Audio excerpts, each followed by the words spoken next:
டெல்லியில் ஒரு நீதிபதியினுடைய வீட்டில் கட்டுக்கட்டாக பணம் எடுக்கப்பட்ட அதிர்ச்சியிலிருந்து நாடு மீள்வதற்குள்ளாக அடுத்தடுத்த சில அதிர்ச்சிகள் வந்துச்சு. குறிப்பாக பல லட்சம் கோடி ரூபாய் வங்கியில் பெற்ற கடன் என்ன ஆனது? பெரு நிறுவனங்கள் அதை நிர்மலா சீதாராமன் தள்ளுபடி செய்து விட்டாரா? இதில் ஒரு பெரிய ஊழலே நடந்திருக்கிறது. இந்த பல லட்சம் கோடி ரூபாய் பணம் யாருக்கு போயிருக்கிறது? இதன் மூலம் ஆதாயம் பெற்றவர்கள் யார் என்று ஒரு செய்தி வெளியானது. யாருக்கு இந்த பணம் போச்சு? இந்த கடன்களை எல்லாம் தள்ளுபடி செய்வதன் பின்னால் முறைகேடுகள், ஊழல்கள், ஒன்றிய அரசுக்கான ஆதாயங்கள் இருப்பதாக வந்து கொண்டிருக்கக்கூடிய செய்திகள், இவையெல்லாம் எந்த அளவிற்கு உண்மையானவை உள்ளிட்ட கேள்விகளோடு பொருளாதார வல்லுநர், காங்கிரஸ் கட்சியினுடைய ஊடக செய்தி பிரிவினுடைய தலைமை ஒருங்கிணைப்பாளர் திரு ஆனந்த் சீனிவாசன் அவர்களை சந்திக்க இருக்கின்றோம். வணக்கம். வணக்கம். வணக்கம் ஆனந்த், இப்போ இந்த ரெண்டு பிரச்சனை, முதல்ல நான் வந்து இந்த நீதிபதி வீட்டுக்கு கூட அப்புறமா வரேன். ஃபர்ஸ்ட் இந்த இதை பேசிதான் நினைக்கிறேன். பல லட்சம் கோடி ரூபாய், 16 லட்சம் கோடி, 17 லட்சம் கோடின்னு ஒருத்தரும் ஒரு ஃபிகர் சொல்றாங்க. அது வந்து முறைகேடு, ஒன்றிய அரசுக்கு ஆதாயம், நிர்மலா சீதாராமன் பதில் சொல்ல வேண்டும் என்றெல்லாம் வந்து கொண்டிருக்கக்கூடிய செய்திகள். என்ன நடந்துச்சு அதை பத்தி சொல்லுங்க. இது 16,29,000 கோடி பேங்குகள்லாம் சேர்ந்து ரைட் ஆஃப் பண்ணியிருக்கிறதா பார்லிமெண்ட்ல ஃபைனான்ஸ் மினிஸ்ட்ரியிலன்னு சொல்லியிருக்காங்க ஒரு கேள்வியில. இதுல 9,29,000 கோடி வந்து 50 கோடிக்கு மேல கடன் வாங்கி ரைட் ஆஃப் பண்ணது. அதாவது நியர்லி 10 லட்சம் கோடி வந்து ரைட் ஆஃப் பண்ணது வந்து பெரிய கார்பரேட்டுகளுக்கு. இதுல வந்து பெரும் பணங்கள் போயிருக்கு. இப்ப வந்து லேட்டஸ்டா வந்து ரிலையன்ஸ் கேபிட்டல்னு ஒரு கம்பெனியை வந்து ஆக்ஷனுக்கு விட்டுருக்காங்க. இது வந்து முகேஷ் அம்பானியோட தம்பி கம்பெனி. இதுல வந்து டோட்டல் நஷ்டங்கள் மட்டுமே 1 லட்சம் கோடிக்கு மேல அவங்க கடன் கட்ட வேண்டியது. அந்த கம்பெனியோட வர்த்தி 20,000 கோடி. அதுல ஒரு ஜெனரல் இன்சூரன்ஸ் கம்பெனி இருக்கு, ஒரு லைஃப் இன்சூரன்ஸ் கம்பெனி இருக்கு. இதோட வர்த்தே வந்து இந்த கம்பெனியோட வர்த்தே வந்து 20,000 கோடி மதிப்பிடப்பட்டது. இந்த கம்பெனியை வந்து ஆக்ஷன்ல ஹிந்துஜா குடும்பம் வந்து 9,600 crores வாங்கியிருக்காங்க. ஸோ இந்த கம்பெனியோட டோட்டல் ரைட் ஆஃப் பார்த்தீங்கன்னா 70,000 கோடி கிட்ட இருக்கும் ரஃப்லி. நான் கரெக்ட் அமௌண்ட் சொல்ல, ஏறத்தாழ அப்படிலாம் இருக்கும். இதுல வந்து ரிலையன்ஸ் கமர்ஷியல் ஃபைனான்ஸ்னு ஒரு கம்பெனி, ரிலையன்ஸ் ஹோம் ஃபைனான்ஸ்னு ஒரு கம்பெனி. இந்த கம்பெனிகள்ல வந்து கிராண்ட் அண்ட் த்ரான்டன் அப்படின்னு ஒரு ஆடிட் கம்பெனி வந்து பேங்க் ஆஃப் பரோடா நினைக்கிறேன், இல்லை ஏதோ ஒரு பப்ளிக் செக்டர் பேங்க் வந்து ஒரு என்கொயரி ஆர்டர் பண்ணாங்க. இந்த என்கொயரி ஆர்டர் பண்ணதுல பணத்தை வந்து மாத்தி அமைச்சிருக்கிறாங்க. எந்த பணத்தை எதுக்காக கடன் வாங்கினாங்களோ அதுக்கு அவங்க யூஸ் பண்ணல, இன்டர் கார்பரேட் டெபாசிட்டுக்கெல்லாம் யூஸ் பண்ணிங்க அப்படின்னு ஒரு ரிப்போர்ட் வந்திருக்கு. எஸ்பெஷலி ரிலையன்ஸ் ஹோம் ஃபைனான்ஸ் மேல கிராண்ட் அண்ட் த்ராம்டன் வந்து கம்பெனி வந்து அவங்க வந்து அக்கௌண்ட்ஸ் எல்லாம் பார்த்து பணத்தை சரியா யூஸ் பண்ணல அப்படின்னு ஒரு ரிப்போர்ட் வந்து, அந்த ரிப்போர்ட் மேல என்ன ஆக்ஷன் எடுத்தாங்கன்னு இது வரைக்கும் ஒன்றும் பெருசா தெரியல. இது நம்மளுக்கு ஆல்ரெடி தெரிஞ்சது. அதே மாதிரி இந்த கம்பெனி வந்து எஸ் பேங்க்லயும் இன்வால்வ்டா இருந்தது. இந்த கம்பெனியோட எஸ் பேங்க் கடன் வாங்கினாங்க. அண்ட் எஸ் பேங்கோட முதலாளி ஒருத்தர் இருந்தார் அப்போ, ராணா கபூர்னு. அவரோட பொண்கள் ஆரம்பிச்ச கம்பெனிக்கு இந்த மியூச்சுவல் ஃபண்ட் பணத்து மூலமா லோன் கொடுத்துருக்காங்க. எஸ் பேங்குக்கு பணத்தை இவர் திரும்பி கொடுக்கல, அந்த மியூச்சுவல் ஃபண்டுக்கும் அவங்க பணத்தை திரும்பி கொடுக்கல. எஸ் பேங்கோட ஓனரை வந்து ஒரு 6 மாசம் ஜெயிலுக்குள்ள உட்காந்து வச்சு விசாரிச்சாங்க என்ன ஆச்சுன்னு. இவரை ஒரு நாளைக்கு கூட போலீஸ் ஸ்டேஷனுக்கு கூட கூப்பிடல. இது மாதிரி மட்டும் இல்ல, அவர் வந்து பல கம்பெனிகள் நடத்தி எல்லா கம்பெனியுமே நட்டத்துல மூடி இருக்கு. ஒரு கம்பெனி 2 கம்பெனி இல்ல, பல கம்பெனிகள் நடத்தி எல்லாம் மோசடி, எல்லாமே நட்டத்தை போயிடுச்சு. ரிலையன்ஸ் கம்யூனிகேஷன் ஒரு கம்பெனி, அதுலயும் ஒரு 50,000 கோடிக்கு மேல ரைட் ஆஃப். அதை வந்து அவங்க அண்ணன் கம்பெனிக்கு ரொம்ப சீப்பா ஒரு 2,000 கோடியோ 3,000 கோடிக்கோ அவன் அண்ணன் அந்த கம்பெனியை வாங்கிட்டாரு. இது ஒரு கம்பெனி நம்மளுக்கு நிச்சயமா தெரியும். இந்த மாதிரி வந்து இந்த ஒரு கம்பெனி மட்டுமே, குரூப் மட்டுமே 1 லட்சம் கோடி ரைட் ஆஃப் ஆயிருக்கு. இதெல்லாம் முடிஞ்ச அப்புறம் இந்த கம்பெனி வந்து கவர்மெண்ட் டெண்டருக்கு கோட் பண்றாங்க, ம் சோலார் எனர்ஜிக்கு கோட் பண்றாங்க. கோட் பண்றச்ச இந்த கம்பெனி கொடுத்த பேங்க் கேரண்டி ஃப்ராட் அப்படின்னு தெரிய வருது. ஸ்டேட் பேங்க் ஆஃப் இந்தியால இருந்து பேங்க் கேரண்டியை வாங்காமையே ஸ்டேட் பேங்க் கேரண்டி கொடுத்த மாதிரி ஒரு கேரண்டி பேப்பரை கொடுக்குறாங்க. இது ஃப்ராடுன்னு தெரிஞ்சு நியூஸ் பேப்பர்ல வெளில வந்தப்புறம் இந்த நபர் என்ன சொல்றாருன்னா, நாங்க பண்ணல, நான் வெளியில ஒரு ஏஜென்சிக்கு கான்ட்ராக்ட் கொடுத்தேன், அந்த கான்ட்ராக்ட் கொடுத்த ஏஜென்சி தான் தவறு பண்ணியிருக்கு அப்படின்னு சொல்லிட்டாரு. அதுக்கு மேல அந்த கேஸ் என்னாச்சுன்னு பேப்பர்ல வரல.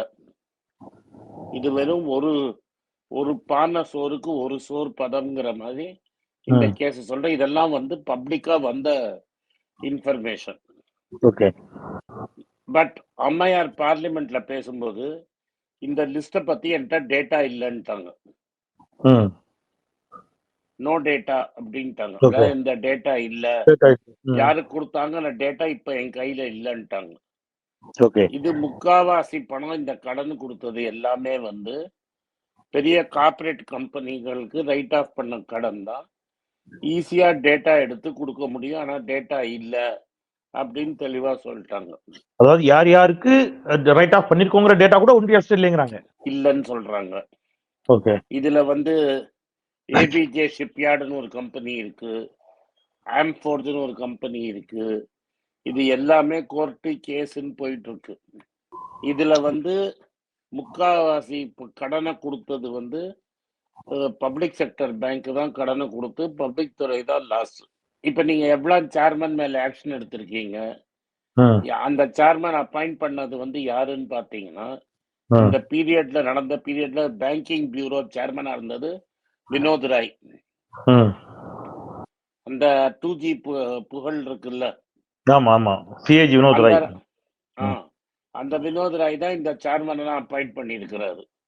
ஓகே இந்த ரைட் ஆஃப் பண்ணப்பட்டது இல்லைங்களா, ம் ம் இந்த ரைட் ஆஃப் பண்ணப்பட்ட பேங்கோட வங்கிகள் சேர்மன் அப்பாயிண்ட் பண்ணது வினோத் ராய். ஓகே. வங்கிகளுக்கு வினோத் ஆனா ராய். இப்போ அவங்க ஒரு வாதம் இப்ப வைக்கிறாங்கல்ல அவரே திரு அதாவது இன்னொரு பேங்குக்கு சேர்மனா இருக்காரு. ஓகே இப்போ அவங்க ஒரு வாதம் வைக்கிறாங்க, நாங்க ரைட் ஆஃப் தான் பண்ணிருக்கிறோம், வேவ் ஆஃப் பண்ணல. தட் மீன்ஸ் வாரா கடன்கள் என்றுதான் அவற்றை பட்டியலிட்டிருக்கிறோமே தவிர அந்த கடன்களை தள்ளுபடி செய்யவில்லை அப்படின்னு ஒரு வாதம் வைக்கிறாங்க. ரைட் ஆஃப் வே ஆஃப் அப்படிங்கிற ஒரு வார்த்தையை வச்சு விளையாடுறாங்க. அது நாங்கள் என்றைக்கு இருந்தாலும் அதை வசூலிப்போம் அப்படின்னு ஒரு வாதத்தை வைக்கிறாங்க. அதான் இப்ப அந்த 16 லட்சம் கோடியில இது வரைக்கும் எவ்வளவு வசூலிச்சிருக்கீங்க ம் அப்படின்னு பார்த்தோம்னா 2 லட்சம் கோடி வசூல் பண்ணியிருக்கீங்க. அப்ப வந்து உங்களுக்கு வந்து லெஸ் தென் 20%, 20% கூட உங்களால வசூல் பண்ண முடியல. ம் இந்த வசூல் பண்ண பணம் எங்கேருந்து வசூல் பண்ணிருக்கீங்கன்னு பாத்தீங்கன்னா, இந்த சிறு தொழிலாம் செய்யறான்ல, ம் இப்ப நம்ம அம்பத்தூர், ஹோசூர், அங்கெல்லாம் ஒரு ரயில பற்ற வச்சு பழைக்கிறான் பாருங்க, ஆமா அவன் வந்து என்ன பண்ணிருக்கான், வீடே அடமானம் வச்சிருப்பான். ம் அது மாதிரி வீடு அடமானம் வச்சவன் ஆப்ஷன்ல விட்டு அந்த வீட்டை வித்து வாங்கிட்டீங்க. ம் நீ பெரிய கார்பரேட்ல என்னத்தை வசூல் பண்ண? ம் 1 லட்சம் கோடி ரைட் ஆஃப் பண்ணிட்டு 20,000 கோடி கலெக்ட் பண்ணிட்டு நான் என்னைக்கா ஒரு நாளைக்கு வசூல் பண்ணுவேங்கிற அந்த ஆளுக்கு நடத்துற கம்பெனிக்கே சோலார் பவர் கான்ட்ராக்ட் கொடுக்கறதுக்கு டெண்டர்ல பார்ட்டிசிபேட் பண்ணி விடுற. ம் ஒரு ஆள் ஒரு கம்பெனி நடத்திட்டான், 1 லட்சம் கோடி நஷ்டம் ஆயிடுச்சுன்னு வைங்க, பேங்க்குக்கு அந்த பணம் வரல, அந்த கம்பெனி எப்படி நீங்க சோலார் பவர் டெண்டருக்கு உட்காத்தி விடுவீங்க? ம் அதாவது இப்ப எப்படின்னா, செந்தில் ஒரு கம்பெனி நடத்துறாரு, 50 லட்சம் நஷ்டம் ஆயிடுச்சு, பேங்க்குக்கு பணம் கொடுக்க முடியல. செந்திலே இன்னொரு கம்பெனி ஆரம்பிச்சு அந்த கம்பெனில இன்னொரு டெண்டர் எடுக்க முடியுமா இன்னைக்கு? அது எப்படி முடியும்? அதுதான் நடக்குது. ஏன்னு கேட்கணும் நாங்க. ஓகே. சோ நட்டமான கம்பெனி இன்னொரு கம்பெனி ஆரம்பிச்சு அவங்க திருப்பி பேங்க்ல லோன் வாங்கிக்கிறாங்க. பேங்க்ல லோனு, கவர்மெண்ட் கான்ட்ராக்ட் எல்லாமே. கான்ட்ராக்ட் எல்லாமே எடுத்துக்கிறாங்க. ஓகே. ஆமா, கேட்டா இந்த கம்பெனிக்கு எனக்கும் சம்பந்தம் இல்லைங்கிறது. இதுல ஒன்றிய அரசுக்கு என்ன ஆதாயம் கிடைச்சிருக்கும்? அப்ப இவங்க பெருசா ஃபைனான்ஸ் பண்றது யாரு? ஓ இவங்க நிதி கொடுக்குறாங்க, தேர்தல் நிதி பத்திரம் மற்றவற்றின் மூலமாக. இப்ப பூனம் அகர்வால்னு ஒரு ஜேர்னலிஸ்ட் இருக்காங்க. இந்த பூனம் அகர்வால் எலக்டோரல் பாண்டை பத்தி ஒரு புஸ்தகம் எழுதியிருக்காங்க. அதுல என்ன சொல்றாங்கன்னா, நீங்க யாரெல்லாம் எலக்டோரல் பாண்டு வாங்கியிருக்கானோ ம். அவனுக்கு என்னெல்லாம் சலுகை பண்ணிருக்கீங்கன்னு ஒரு லிஸ்ட் எடுத்து பாருங்க. ஓகே. ரைட்டுங்களா? ஒரு சலுகை ஒரு தட் இஸ் நான் வந்து எலக்டோரல் பாண்ட் குடுக்குறேன். எனக்கு என்னெல்லாம் சலுகை நடந்திருக்குன்னு பார்த்து, அந்த புஸ்தகத்துல பார்த்தீங்கன்னா, பாண்ட் குடுத்தவனுக்கெல்லாம் கான்ட்ராக்ட் வாங்கியிருக்கான். பாண்ட் குடுத்தவன் மேலெல்லாம் கேஸ் முடிஞ்சிருக்கு. அத ஒரு புஸ்தகமாவே போட்டிருக்காங்களே, இன்னும் என்ன ஆதாரம் வேணும்? ஓகே. நீங்க குடுத்திருப்பாங்கன்னு நெனைக்கிறதே பேச வேண்டாம். குடுத்ததே எழுதியிருக்கிறாங்க. ஆதாரங்கள்ட்டயே வந்திருக்குது. அந்த எஸ். ஆதாரத்துல எலக்டோரல் பாண்ட்ல வந்த ம். எலக்டோரல் பாண்ட் யாரு பணம் குடுத்தாங்க? ம். என்னைக்கு எலக்டோரல் பாண்டுக்கு பணம் குடுத்திருக்கான்? அந்த ம். கம்பெனிக்கு என்னைக்கு கான்ட்ராக்ட் வந்திருக்கு? யார் மேல சிபிஐ, இடி ரெய்டு விட்டுருக்காங்க? ம். அவங்க மேல அவன் எலக்டோரல் பாண்ட்ல எவ்வளவு குடுத்திருக்கான்? ம். அப்படின்னு இருக்கு.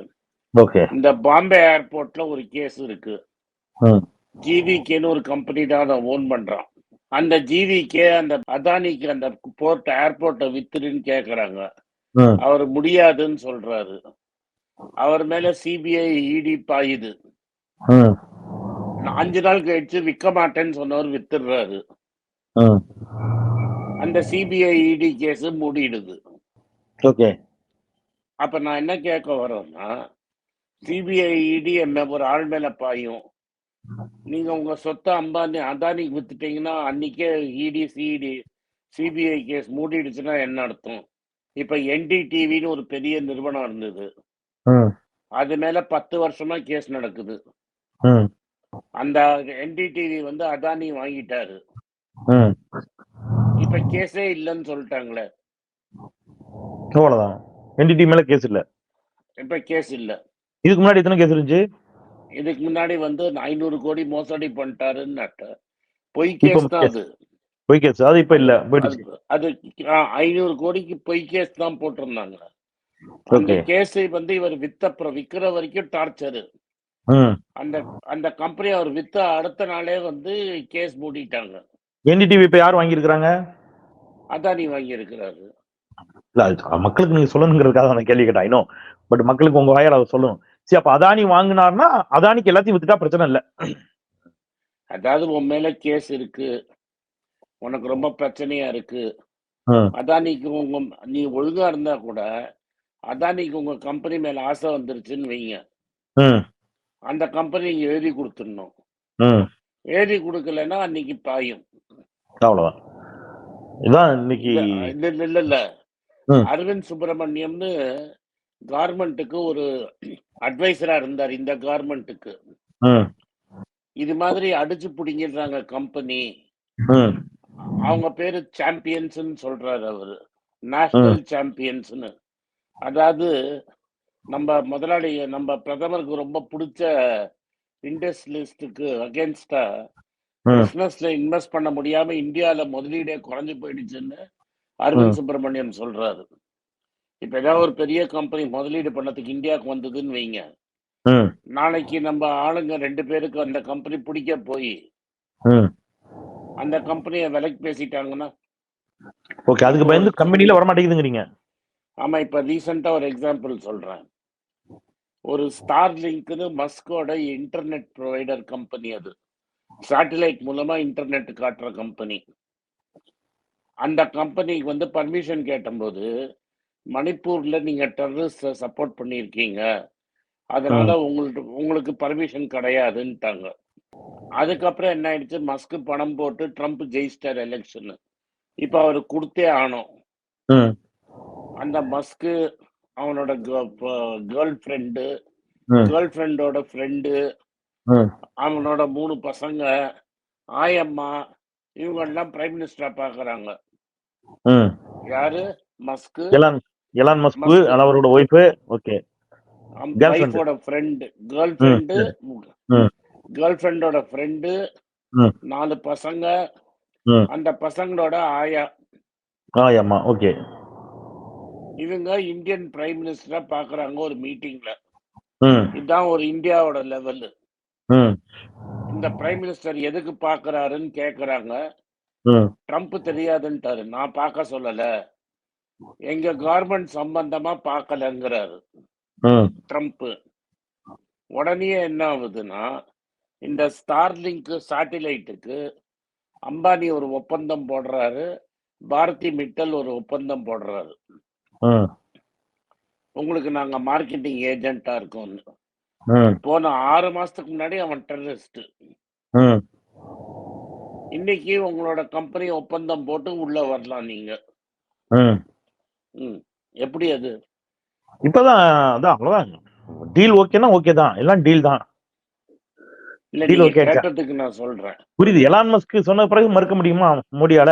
நீங்க அந்த இப்ப நீங்க தொடர்ச்சியா ஒரு குற்றச்சாட்டு வைக்கிறீங்க ஆனந்த்.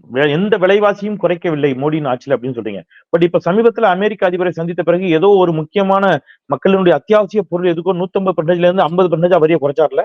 அது குறைச்சது வந்து விஸ்கி விலையை குறைச்சிருக்கிறாரு. விஸ்கிக்கா? நான் ஏதோ விஸ்கி உயிர் காக்கும் மருந்து நினைச்சேன். விஸ்கிக்கா? ஓகே. பர்போன் விஸ்கின்னு ஒண்ணு இருக்கு அமெரிக்கால இருந்து. போர்பன் அந்த பிஸ்கட் தான் தெரியும். அது பர்போன் விஸ்கின்னு ஒண்ணு இருக்கு. சரி. அப்ப ஆ, அதுக்கு வந்து டாக்ஸ் ரொம்ப 150% இருந்துதான். சரி. ட்ரம்ப் ரொம்ப வருத்தப்பட்டாரு, கம்மி டாக்ஸ். ஓ, அது மாதிரி இந்த ஹை எண்ட் மோட்டார் சைக்கிள் இருக்குல்ல, ஆமா, அதாவது 600 சிசி மோட்டார் சைக்கிளுக்கெல்லாம் ஆமா, ஆமா. டாக்ஸ் நம்ம ரொம்ப ஜாஸ்தி போட்டோம், அந்த டாக்ஸை கம்மி பண்ணி இருக்கிறாரு. ஓ, பணக்காரங்க வாங்குற பைக்குக்கலாம். ஓகே. அத இந்த மாதிரி இப்போ விஸ்கி கூட எலான் மஸ்க ஆமா, இந்த விஸ்கி கூட சொல்லுங்க. அது ஒரு முக்கியமான இந்த பிரச்சனை இல்லையா? சொல்லுங்க. விஸ்கியும் கூட இந்த விஸ்கி கூட டாஸ்மாக்ஸ்ல சாப்பிடுற விஸ்கி கிடையாது. பெரும் பணக்காரங்கள் 5000 ம். ரூபாய் 10,000 ரூபாய் கொடுத்து பாட்டில் வாங்குறாங்கல்ல, அந்த விஸ்கிக்கு தான் விலை ஓ, குறைச்சிருக்காரு. ஓகே. அது அதோட ஜாஸ்திங்கிறாங்க நான் விசாரிச்ச வகையில. இப்ப 2, 3 கேள்வி இதுல வருது. எலான் மஸ்க சந்திச்சதா அந்த டீடைல்ஸ்லாம் நீங்க சொன்னீங்க. எலான் மஸ்கை சந்தித்ததுல இன்னொரு சிக்கல் இருக்குது அப்படின்னு சொல்றாங்க. குறிப்பாக சில ஆர்டிகல்ஸ் படிச்சேன். அந்த அவருடைய கார் இருக்குல்ல அங்க டெஸ்லா. ஆமா டெஸ்லா ஆமா வந்து இங்க இறக்குமதி செய்வதற்கு கடுமையான வரிகள் முன்பு விதிக்கப்பட்டிருந்துச்சு. நீங்க ம், இந்தியாவுக்குள்ளேயே தயாரிங்க, made in India, make in இந்தியாலாம் திட்டத்தை கொண்டு வந்தார் மோடி.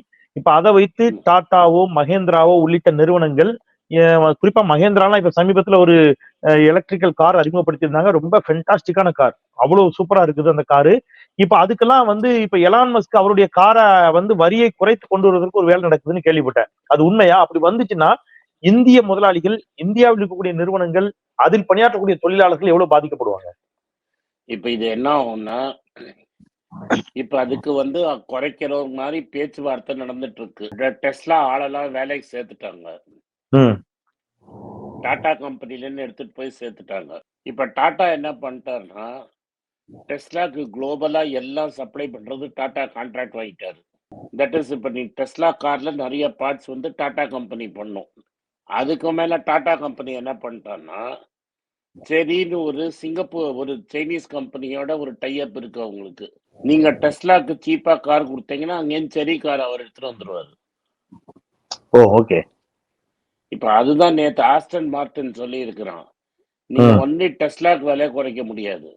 ம், நீங்க விலை குறைச்சா எல்லா கம்பெனிக்கும் விலை குறைக்கணும். ம்.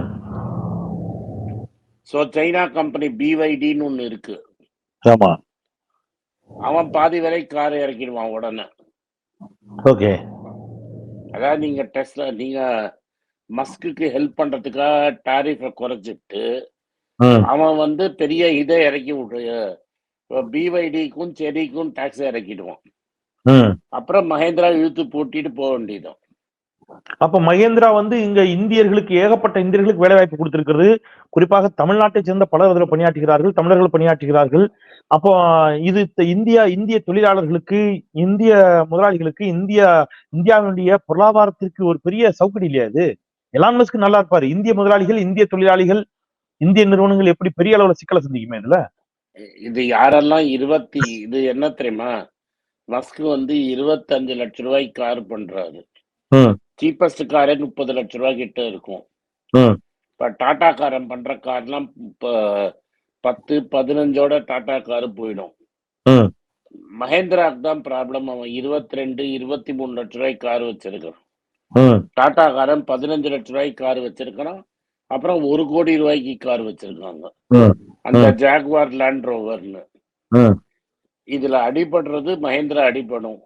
ம், அதனால்தான் மகேந்திரா வந்து டெஸ்லாக்கு பர்மிஷன் கொடுக்க கூடாது ம். அப்படின்னு பேசிட்டு இருக்காரு. ஓகே. இவர் வந்து புஷ் பண்ணிட்டு இருக்கிறாரு. டெஸ்லாக்கு கொடுக்க கூடாதுன்னு.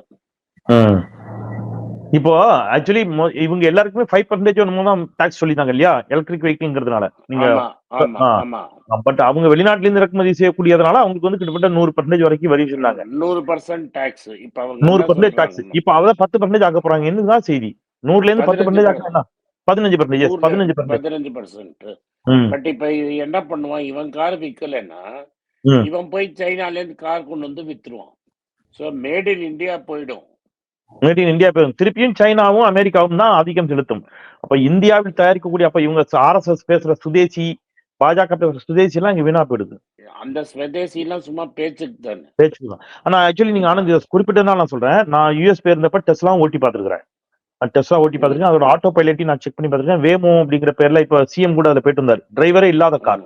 ஆட்டோமேட்டிக்கா அதுவும் நான் வந்து ஐ திங்க் தென்னிந்தியால ஃபர்ஸ்ட் நான் தான் டெஸ்ட் பார்த்திருப்பேன் நினைக்கிறேன். ஏன்னா அப்பதான் அது லான்ச் ஆச்சு. நான் தற்செயலா அங்க அமெரிக்கால இருந்ததுனால அந்த வாய்ப்பு எனக்கு கிடைச்சது. ஸோ வந்து அதையும் நான் வந்து பார்த்தேன் அந்த காரும். அதே மாதிரி மஹிந்திராவுடைய புதுசா லான்ச் பண்ணிருக்கக்கூடிய இந்த XEV 9e அந்த காரையும் நான் ஓட்டி பார்த்திருக்கிறேன். நான் சொல்றேன் உள்ளபடியே டெஸ்லாவோட 1000 டைம்ஸ் பிரமாதமான ஃபியூச்சர்ஸ், அவ்வளவு லக்ஸரி, அவ்வளவு சூப்பரா போட்டுருக்காங்க மஹிந்திரா. அது ஒரு தமிழருடைய கண்டுபிடிப்பு அப்படிங்கிற பெருமை. பட் இவங்க மோடியினுடைய அந்த புதிய டாக்ஸ் வந்து எல்லாத்தையுமே காலி பண்ணிட்டு போல இருக்கு. பட் எனக்கு தெரிஞ்சு அப்படி போகாது. ஏன்னா டெஸ்லாவோட கார் கொஞ்சம் காஸ்ட்லியா இருக்கும் தான் நான் நம்புறேன் இன்னைக்கு வரைக்கும். இன்னைக்கு ஓகே. அதனால வந்து டெஸ்லாவால மஹிந்திராவோட கம்பீட் பண்ண முடியுமான்னு பண்ண முடியாது. ஓகே. ஆனா தேவையில்லாத ஒரு பிரஷர் இது. Pressure yes. தேவையில்லாத ஒரு பிரஷரை கொண்டு வராது. ஓகே. சோ நம்ம இத பத்தி பேசிக்கிறோம். அடுத்து நிறைவா ஒரு கேள்வி. இப்ப இந்த நீதிபதி வீட்டுல கட்டுக்கட்டாக பணம் வந்து தீக்கிரையானது, அத பத்தி என்ன நினைக்கிறீங்க? இப்ப நீங்க அது இத்தனை நாளா ஓபன், யாரும் பேச முடியாத ஒரு விஷயமா இருந்தது. நம்மளுக்கு அது ஓப்பனா இப்ப தெரிஞ்சு போச்சு. இப்ப அது வந்து வெறும் இதுக்கு மட்டும்தானா, இல்ல எந்தெந்த ஜட்ஜ் பண்ணான்னு இப்ப யாருக்கு தெரியும்? இப்ப நார்மலா வந்து நம்மளோட சிஸ்டம்ல ஒரு ஜட்ஜ் மேல வந்து நீங்க அக்யூசேஷன் சொல்றது ரொம்ப கஷ்டம். ஒரு ஜட்ஜ வந்து நீங்க தூக்கி உள்ள வைக்கிறதுங்கிறது ரொம்ப கஷ்டம். ஆனா இது வரைக்கும் நம்ம 75 வரலாறுல காணாம முதல் வாட்டி ஒரு ஜட்ஜு வீட்டுல 50 கோடி பிடிச்சிருக்கிறாங்க. இப்ப அந்த ஜட்ஜ் என்ன சொல்றாரு, என்னோட பணமே இல்ல, அது போலீஸ் கொண்டு வந்து பணத்தை வச்சு கொளுத்திட்டாங்கிறாரு. எனக்கும் அந்த பணத்துக்கும் சம்பந்தமே கிடையாது, என்ன தேவையில்லாம அதுல இழுக்கிறீங்க அப்படிங்கிறாரு. இப்ப அவர் அலகாபாத் டிரான்ஸ்பர் பண்ணாங்கன்னா அங்க இருக்கிறவன் லாயர்லாம் என்ன சொல்றான், எங்க குப்பை தொட்டிய நாங்க என்ன குப்பை தொட்டியா எங்கள்கிட்ட கொண்டு வந்து போடுறீங்க. இதுல என்னன்னா மோடியோ அமித்ஷாவோ மௌனம் காக்குறாங்க. இப்ப சில பேர் என்ன கேக்குறாங்கன்னா, இவர் எழுதின ஜட்ஜ்மெண்ட் எல்லாத்தையுமே நீங்க திரும்பி மறுபரிசீலனை செய்யணும். இது இவர் எழுதினதுல ஒரு ஜட்ஜ்மெண்ட் என்ன சொல்றாங்கன்னா, இந்த காங்கிரஸ் பேங்க் அக்கௌண்ட் எல்லாம் முடக்கினாங்கல்ல, அது சரின்னு எழுதின தீர்ப்பு இவர் எழுதின தீர்ப்பு. சரி. சோ இப்ப நீங்க அத ரியலா இன்வெஸ்டிகேட் பண்ணீங்கன்னா, காங்கிரஸ் பேங்க் அக்கௌண்ட முடக்கியது சரி என்று தீர்ப்பு எழுதியவர் வீட்டில் அக்கௌண்டில் வராத பணம் அப்படின்னு நீங்க அது அவர் என்ன சொல்லிட்டாரு, என் பணம் இல்லன்ட்டாரு. அவர் சொல்றேன் நான். இப்ப இது பணத்தை தாண்டி நிறைவா ஒரே ஒரு பார்வை, பணம் மட்டுமே இல்ல. இப்ப ஃபார் எக்ஸாம்பிள் சில நீதிபதிகள் சில முக்கியமான தீர்ப்பை கொடுக்குறாங்க. ஓய்வு பெற்ற பிறகு அவர்களுக்கு ஆளுநர் பதவி, அவர்களுக்கு வந்து ராஜ்யசபா எம்பி, இதெல்லாம் கூட ஆதாயத்தில் வரும் அப்படின்னு சில கருத்து இருக்குது. பல ஆதாயங்கள் இருக்கு. இப்ப ஒன்ஸ் ஒரு நீதிபதி ஓய்வு பெற்றார்னா கவர்னர் பதவி கொடுப்பாங்க. நம்ம ஊர்ல சேர்ந்தவர் ஒருத்தருக்கு கவர்னர் பதவி கொடுத்தாங்க. கேரளா கவர்னரா இருந்தாரு. பை கோயின்சிடன்ஸ் வேணும்ட்டு பண்ணார்ல, வேணும்ட்டு பண்ணார் நம்மளால சொல்ல முடியாது. அவர் அமித்ஷாக்கு பெயில் கொடுத்தாரு. பின்னாடி அவருக்கு வந்து அமித்ஷாக்கு பெயில் ஒரு ஆளுநர் ஆக்கப்படுகிறார். அவர் நீதிபதியா இருக்கும்போது அமித்ஷாக்கு பெயில் கொடுத்தவர் என்று அறியப்படுகிறது. ஓகே. ஆமா, அவ்வளவுதான் நம்மளால சொல்ல முடியும். ரெண்டு ஃபேக்ட் தானே. அமித்ஷாக்கு ஒரு பெயில் கொடுத்தது ஃபேக்ட், அவர் ஆளுநர் ஆனது ஃபேக்ட் தான். நம்ம ரெண்டு ஃபேக்ட் தானே சொல்றோம். சோ இத கொடுத்ததுனால தான் ஆளுநர் பதவி கொடுத்தாங்கன்னு இல்ல. பட் இவர் கொடுத்திருக்கிறாரு, அது சொல்ல முடியாது. அதுக்கு நமக்கு ஆதாரம் வேணும். அப்படி சொல்லக்கூடாது, தப்பு. பட் அமித்ஷாவுக்கு பெயில் கொடுத்தவர் ஆளுநர் ஆக்கப்பட்டிருக்கிறார். அமித்ஷாவுக்கு பெயில் கொடுத்ததால் தான் ஆளுநர் ஆக்கப்பட்டாரா அப்படின்னு நம்ம சொல்லல. பட் அமித்ஷாவுக்கு பெயில் கொடுத்தவர் தான் ஆளுநர் ஆக்கப்பட்டிருக்கிறார். அது அதனாலதான் சொத்து இருக்கு, ஆக்கப்பட்டாரா அது அது நமக்கு தெரியாது. அவருக்கு ஓகே, ஆயிருக்கு. புரியுது. அதே மாதிரி ராமர் அது கோயில் வழக்கில் தீர்ப்பு கொடுக்கப்பட்டவர் தான் வந்து ராஜ்யசபா எம்பி ஆனார். அது ராமர் கோயில் ஆமா, தீர்ப்புக்காகத்தான் எம்பி ஆக்கப்பட்டாரா அப்படின்னு நமக்கு தெரியாது. அது ஆதாரம் இல்லாம அது தெரியாது. குற்றம் சாட்டக்கூடாது. பட் ராமர் கோயில் வழக்கில் பாஜகவிற்கு ஆதரவாக அந்த ராம ஜென்ம பூமி அறக்கட்டளைக்கு ஆதரவான அந்த ஒரு தீர்ப்பு வந்ததாக கருதப்பட்டது. சோ அவர் ஆமா, வந்து ராஜ்யசபா உறுப்பினர் ஆக்கப்பட்டிருக்கிறார். சோ அதுக்கு இதுக்கு தொடர்புன்னு நம்ம சொல்லலாம். பட் இயல்பா அது நடக்குது. அது ரெண்டு செய்தி உண்மைதான் அப்படிங்கிறீங்க. ஓகே. அதே மாதிரி இவர் வீட்டுல பணம் பிடிபட்டிருக்கு. ஆமா. ஆனா அதனாலதான் இவர் காங்கிரஸுக்கு தீர்ப்பு எழுதினார் நீங்க சொல்ல முடியாது. அப்படி நம்ம சொல்ல முடியாது. ரைட். புரியுதுங்களா? நமக்கு எதுவுமே அப்படி சொல்லக்கூடாது. ஆதாரம் இல்லாம எதுவும் சொல்லக்கூடாது. தீர்ப்பு பாட்டுக்கு அவர் தீர்ப்பு எழுதினாரு. ஓகே. பணம் பாட்டுக்கு பணம் பிடிக்கப்பட்டது. பணம் தன்னால ஏதோ காக்கா தூக்கிட்டு வந்து போட்டுக்குது, இல்ல யாரோ தூக்கிட்டு வந்து போட்டிருக்காங்க. தீ திடீர்னு பிடிச்சி எரியுது. ஓகே. அவர் என்ன சொல்றாரு? ம். ஸ்டோர் ரூம் பூட்டி இருந்தது, ம். தீ பத்திக்குச்சு. ம். எங்க ஆளுங்க யாருமே அது பக்கத்துல போல. ம். அவன் எப்படி பணம் வந்ததுன்னு எனக்கு தெரியாதுங்க. அதான் நானும் சொன்னேன். காக்கா தூக்கிட்டு வந்து போட்டுச்சா, யார் தூக்கிட்டு வந்து போட்டா, ஏதாவது எப்படி அது அது அது விசாரிக்கணும். ஏதாவது மந்திரவாதிகள் இல்ல, அவர் கடவுள் பக்தர். கடவுளா பார்த்து குபேரனா பார்த்து வாய்ப்பு இருக்குது. ஏதோ நடந்திருக்கலாம். அது என்னன்னு விசாரிக்கணும் நம்ம. ஒருவேளை காவல்துறையால அதை விசாரிக்க முடியாது. நம்ம வெத்திலையில மை போட்டு பார்க்கணும். யார் கொண்டு வந்து போட்டா அந்த மாதிரி கூட எங்க ஊர்ல அப்படி பார்ப்பாங்க. வெத்திலையில மை போட்டு பார்ப்பாங்க. குபேரனா கொண்டு வந்து பணத்தை போட்டாரு. நான் என்ன கேக்குறேன்னா, இப்ப நம்ம எல்லாம் சின்ன வயசுல நான் பஸ்ல போவேன் ஸ்கூலுக்கு. அப்ப வந்து எங்கேயாவது பிக் பாக்கெட் யாராவது அடிச்சுட்டாங்க, நேரா கொண்டு போய் போலீஸ் ஸ்டேஷன்ல நிறுத்திடுவாங்க. போலீஸ் ஸ்டேஷன்ல ஒருத்தனா செக் பண்ணுவான். எவன்கிட்டயாவது அந்த பர்ஸ் மாட்டிடுச்சுன்னு வைங்க, அங்கேயே பப்ளிக் அவனை போட்டு அடிச்சிடும். ஆமா. பிக் பாக்கெட்ல 500 ரூபாய் 1000 ரூபாய் இருக்கும். 500 ரூபாய் 1000 ரூபாய்க்கு அடிச்சா நீங்க போலீஸ் ஸ்டேஷன் போகணும். இது மாதிரி லம்பா ஒரு தெரியாம, உங்களுக்கே தெரியாம உங்க வீட்டுல 50 கோடி ரூபாய் பணம் இருந்தா எனக்கு தெரியாதுன்னு நீங்க சொல்லிடலாம். ஈஸியா சொல்லிட்டு போயிடலாம். இப்ப நயனா நாயந்திரன் அப்படிதான் சொன்னாரு. அந்த ட்ரெயின்ல பிடிபட்ட பணம் எனக்கு அதுக்கு சம்பந்தம் இல்லைன்ட்டாரு. அந்த மாதிரி அந்த கண்டெய்னர்லாம் எனக்கு ஞாபகத்துக்கு வருது. ஒரு 3-4 கண்டெய்னர் பிடிச்சாங்க. 3 கண்டெய்னர் நினைக்கல தமிழ்நாட்டுல பணத்தோட. கண்டெய்னர்லாம் எங்க போச்சு யாருக்கும் தெரியல. ஆமா, அந்த கண்டெய்னர்லாம் எங்க போச்சுன்னு தெரியல. இதெல்லாம் எதுக்கு நான் சொல்றேன்னா, இந்த கருப்பு பணமே ஒழிச்சிட்டாங்கல்ல, டிமானிட்டைசேஷன். அது அந்த இடத்துல நம்ம பாராட்டணும். ஒழிச்சிட்டாரு மோடி, ஒழிச்சிட்டாரு. அதுல ஒருத்தர் கூட இப்போ சொன்னாருல்ல, மயிலாப்பூரை சேர்ந்தவர், சிப் வச்சிருக்கோம், அந்த சிப்பால பார்த்து கண்டுபிடிப்பாங்க. அவங்களோட பழைய நண்பர் அவரு. என்ன சொன்னாரு, சிப்பால பார்த்து எப்படி இருக்குன்னு கண்டுபிடிப்பாருனார்ல. இப்ப அவர் மோடிட்ட சொல்லி கண்டுபிடிக்கணும் இதெல்லாம். இந்த பணம் எப்படி இங்க கொண்டு வந்து போட்டாங்கன்னு கண்டுபிடிக்கணும். கரெக்ட், வாய்ப்பு இருக்கு. இப்ப நீங்க அவரை அமிச்சீங்கன்னு வைங்க, மயிலாப்பூர்ல இருந்து அவரை வந்து நம்ம டெல்லிக்கு அமிச்சோம்னு வைங்க, இந்த பணம் எப்படி வந்ததுன்னு சொல்லிடுவார் அவரு. நீ வெத்தலை மையெல்லாம் கேக்குற, அவரை கேட்டான அவர் வந்து கரெக்டா சொல்லிடுவார் எப்படி பணம் வந்ததுன்னு.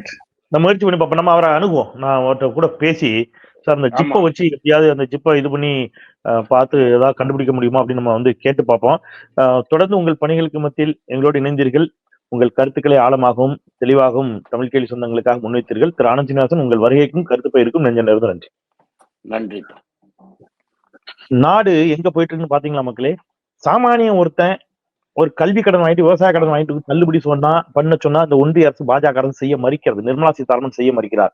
ஆனால் 16 லட்சம் கோடி பெரும் பணக்காரர்களுக்கு சுவாஹா, அவ்வளவுதான். பட் இந்த மாதிரி நேரத்துல தேசபக்தர்கள் எல்லாம் என்ன சொல்லுவாங்க தெரியுமா? போலோ பாரத் மாதா கி ஜெய் அப்படின்னு சொல்லுவாங்க. நீங்க தேசபக்தர்களா அப்படின்னா கீழே கமெண்ட் பண்ணுங்க. போலோ பாரத் மாதா கி ஜெய் சொல்லுங்க. 16 லட்சம் கோடி தானே, பணக்காரர்களுக்கு தானே, போயிட்டு போட்டோம், அதெல்லாம் ஒன்றும் பிரச்சனை இல்லை. பட் நம்ம அப்பப்போ போலோ பாரத் மாதா கி ஜெய் சொல்லணும், ஹிந்து தேசம் சொல்லணும், ஹிந்து ராஷ்டிரம் சொல்லணும், ஹிந்துக்களை எழுச்சி கொள்வீர்கள், இந்த மாதிரி ஏதாவது சொல்லிட்டோம்னா நம்ம கொஞ்சம் வயிறு நிறைஞ்சிரும் அப்படின்னு நம்புறேன். வைத்தறிச்சலோடு நிறைவு செய்கின்றேன். குரலற்றவர்களின் குரலாய் நான் செந்தில். நன்றி.